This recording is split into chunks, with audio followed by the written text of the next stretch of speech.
Hello and welcome back to Hard Reset Info. In this video I will show you how to change keyboard language on Samsung Galaxy S25 FE. Let's begin!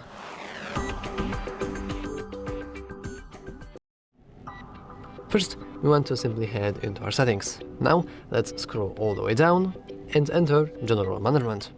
In here we can go into Samsung keyboard settings and languages and types. Then we can go into languages. Well, actually nope, make input languages, and now we can enable different languages, for example English US, some like Japanese or every single thing here.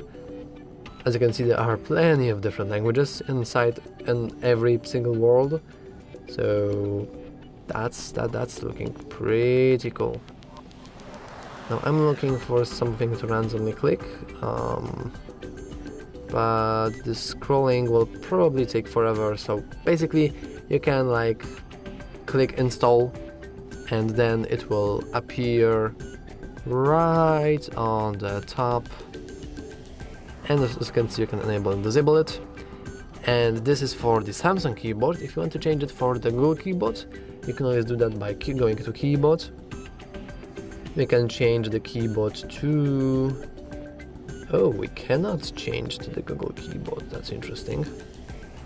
Oh yeah, okay. I thought that you had the ability to change the keyboard, but we would have to manually install other keyboard. So, okay, yeah, that's pretty cool. So, that's literally all for this video. If you found it useful, make sure to leave a like, subscribe, and as always, thanks for watching. See you next time.